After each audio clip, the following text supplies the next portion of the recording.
My name is Larry O'Brien. I'm with Blue Point Leadership Development. I'm here with my client and also my partner, Liz Volk from Longos. And thank you for joining us today, Liz. Thank you, Larry. And our topic today is creating a coaching culture. And when I think of culture, I think of this quote by Peter Drucker. And he said, "Culture eats strategy for breakfast." Some people say culture eats strategy for lunch. Some people say he didn't say that at all. That doesn't really matter.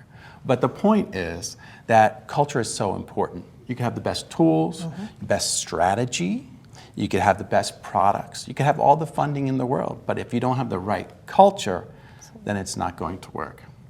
So thank you for coming today, and I want to introduce, if you could, Liz, share us a little bit about yourself and Longos. Sure. So as Larry mentioned, my name is Liz Volk.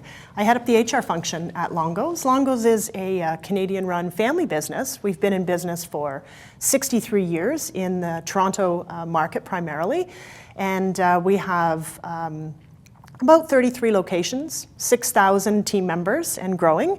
And we also have an e-commerce business where we deliver groceries right to your door. So it's a really exciting time to be in the industry. And for us, this topic on coaching has just been so critical. It ties in with our strategy. Thank you. So let's look at how we define culture. And I love this quote by Jason Barger, and he says, "Culture is the way we think, we act, and we interact." So let's break that down a little bit. The way we think. We need to think like coaches. And when we think like coaches, it's all about the other person. It's not your agenda anymore. It's the person who you're coaching. And we like to call that person the talent. The way we act as coaches, we have a saying at Blue Point, which is you have to earn the right to coach. And how do you do that? It's through your character. And then how do we interact as coaches? You know, there are hundreds of opportunities in a day where you can act like a coach. What do? Sometimes we say, you know what, now's not the right time. I'll give them that feedback later. But whatever we do, there are hundreds of opportunities to interact as coaches. So we're going to talk about that definition today and break that down and look at our experience at Longos. So how we think, we serve others best by being catalysts for their high performance and learning and acceleration.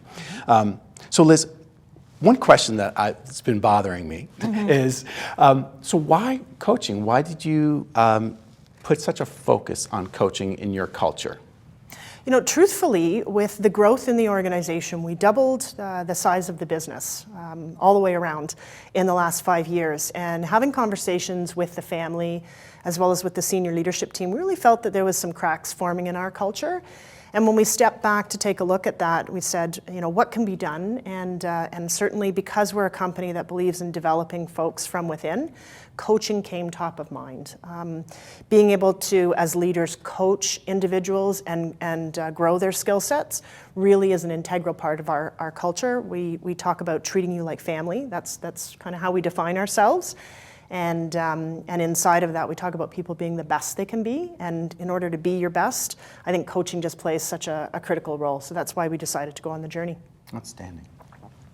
So as we break down culture, as I mentioned earlier, it's how we think. We serve others best by being catalysts for their high performance and learning acceleration.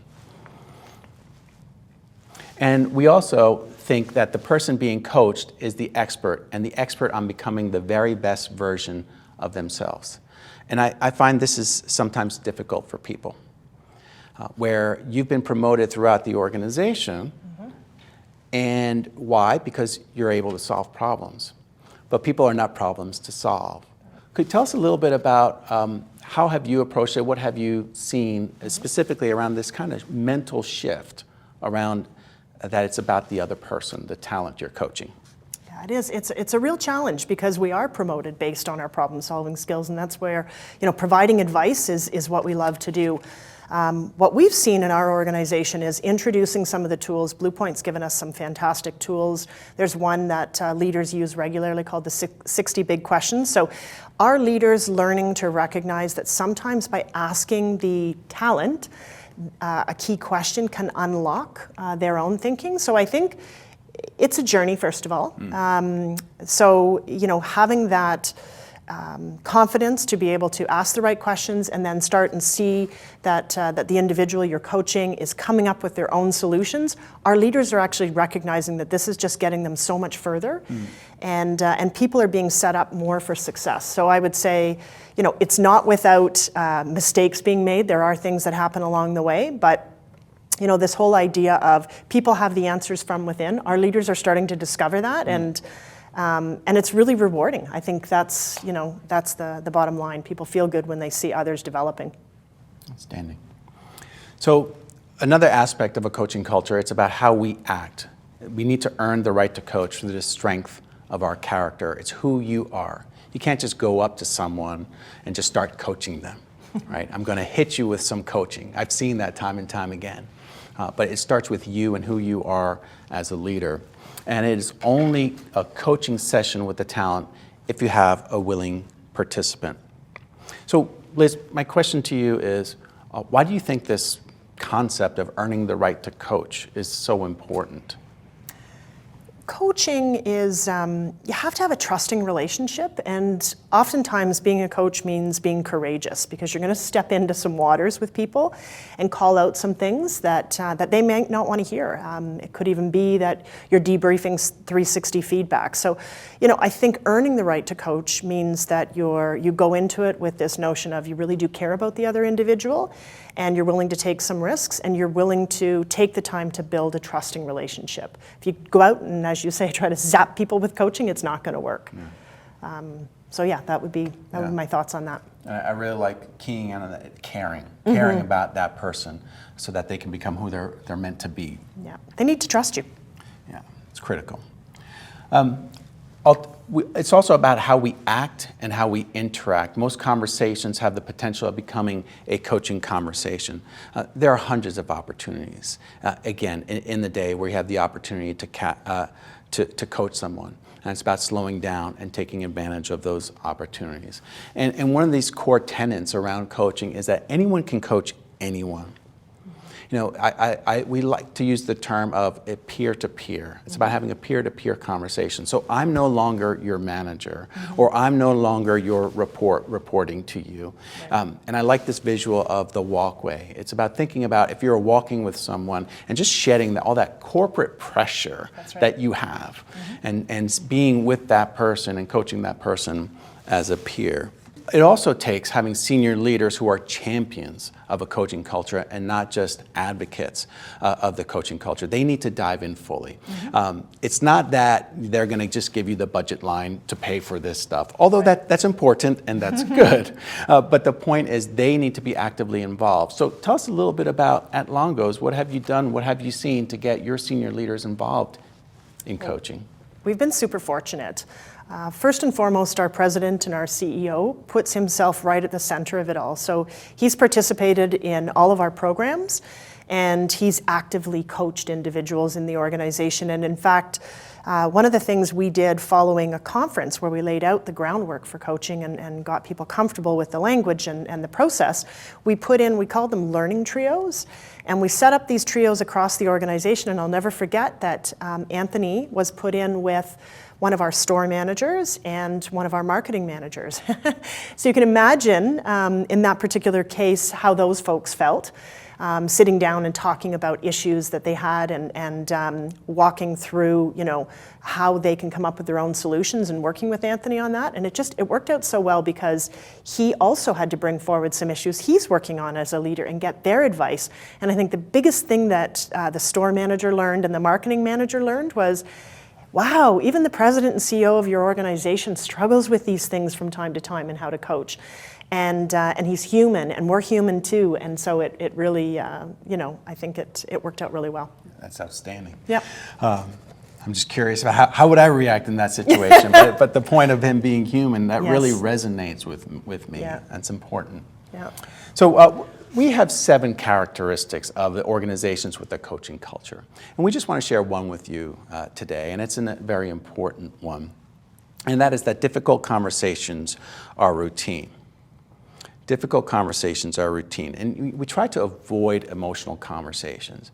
But in a coaching I know I do when I'm at my worst. When I'm at my best, and then I need to be willing to kind of step into that danger, step into that vulnerability, and say, it's okay if I don't have all the answers.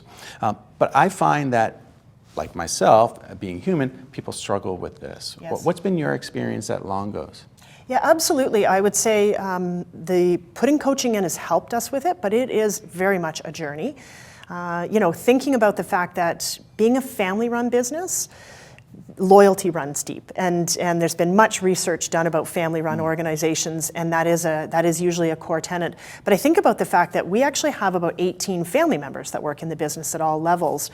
Sometimes families do tend to sweep things under the carpet, so that has been a little bit of our culture, just because people have worked together for such a long period of time. But since we've put in working on coaching and making it okay to have those conversations and to admit that you might be struggling with them, I'm seeing that more people are having the conversations. So I would say that's the first piece. The other part of it that we've had a recognition of is we've had to actually acknowledge that we have to take some of these tools and embed it along the way. So as an example, our first line leadership course, we've embedded these tools in there on how to have these difficult conversations and given people kind of, the setup of it. So as we've done those kinds of things, I think we're seeing better success, but it's a journey. Yeah, absolutely, Yeah. absolutely. So let's talk a little bit about how can you create this coaching culture. And we say that, how can I drive the coaching culture? Well, we believe that you can't drive a coaching culture. It's something that needs to be nurtured. If the coaching culture isn't taking place, isn't settling in, chances are they're focused on something else. Right. It's just that simple. Something else in the culture is more important, whether it's driving sales or driving down margins or whatever it is. So you need to take a hard look at your own cultures and what might be more important than creating the coaching culture. And I love this graphic, Liz, which is what are ways to grow and nurture a coaching culture. And I like the analogy of a plant. I have a family member who all of a sudden at 82 years old decided, I'm going to grow cucumbers. I'm going to be a gardener. So what does he do? I told you this story. He rakes up the rocks from his driveway, lays down some dirt, and plants some cucumber seeds. Then he waters them. He walks around every day looking at the cucumber seeds and expects them to grow. Right. And when they don't grow, he blames the cucumbers. He doesn't blame the shade. He doesn't blame the weather. And what did he do to nurture it? Right. So it's been about 2.5 years since you've had this journey. Can you tell us a little bit about, in your efforts, what incremental changes have you seen around this coaching culture? I would say first and foremost, we're seeing the language being consistent. It's nice. We've got people using consistent tools, and the language is a big part of that. I would say the other thing that we're seeing in the organization is people are seeking feedback more, which is really nice because they're feeling more comfortable with the people that are coaching them. They're feeling more comfortable in daily interactions, receiving coaching and acting on it, and it's being reinforced. The other part that's been nice to see is that we're celebrating more of that, and the fact that we ventured into what we called a Master Coach program, which was a 7-month program with executives that committed to this process. That people are saying, wow, this organization means business when it comes to coaching. So I would say, all in all, we're seeing that we're going in the right direction. We're definitely less directive behavior and more coaching. Yeah. So I imagine a lot of people are now thinking, okay, so how do I do it? What advice would you give for people who are on this journey? Well, I guess first and foremost, you have to step back and say, what's your strategy? What's the business strategy? What's the business case? And why do you want to do this? So for us, the strategy is really about offering a wonderful team member experience, guest experience, and delivering for our communities. And really a strong belief that in order to do that, we have to have people that are thinkers, that are doers, and in order for them to be able to do that, they need to grow along the way. So first of all, I would say connect it to your strategy. Secondly, I would say you want to have a partner in this along the way, and we've had some great partnerships, both, well, I've talked about our president and CEO has been just a fantastic role model in this process, but some of the other folks on our team, I think of our VP of Marketing, has been a fantastic partner in understanding how important this is. So I would reach out and say, who are the stakeholders that will go on the journey with you, and think of it as a journey, because there's going to be adjustments. We've made lots of adjustments along the way, and we continue to do so. And celebrate those wins. Celebrate the folks that really are getting on board with coaching. Celebrate folks that have kind of reinvented themselves, and we've seen that. Because I talked about having such great tenure in the organization, we're seeing people trying on a little bit of a new leadership style. Yeah. And sometimes it's awkward, but I think celebrating that has been some good wins for us. So I would say that would be some advice I would have for folks. And I talked to some of the people from Longo's, and I saw some of the pictures from your celebrations, and I could tell you their smiles were huge. Mm-hmm. So it's because it's work. It's hard work. So that's wonderful that you take time to celebrate. So I have a couple other things that I want to share with you around creating a coaching culture. And one of the things that we recommend at Blue Point is equip leaders at all levels to master the art of coaching, not just as a way of doing, but as a way of being. And this is a critical point. Again, starting with earning the right to coach and being more coach-like. We need to engage the mind, and we need to engage the heart, as this is the change, and we need to make it personal as well. Mm-hmm. So don't just start throwing out coaching tools to people. Make sure that they have the right mindset. Absolutely. Secondly, it's develop coaching skills from individual contributors to the CEOs. Coaching is everyone's business. We know people have been successful, your leaders have been successful moving up the ranks, but now, and you had a coaching culture for a while, but now in some organizations we're asking them to do something different. Mm-hmm, something, it's a challenge, it doesn't feel right. So it's critical for them to make that journey or take that step and be okay with making mistakes. That's to give them some of these tools. For sure. Finally, great coaching, it's a career-long journey. I think we've said that word several times, right? So it is a journey. It's important to realize that and not try to, like the cucumbers, not try to push them so fast, but definitely setting the environment. I want to mention that please follow us on Blue Point Leadership Development. We have a lot of tools. We have a lot of videos on YouTube, and I encourage you to follow us and get the latest and greatest that we're up to when it comes to the coaching. And Liz, I want to say thank you. Thank you so much for your time today, and I appreciate you sharing the experiences. Great. Thanks so much, Larry. It's been great.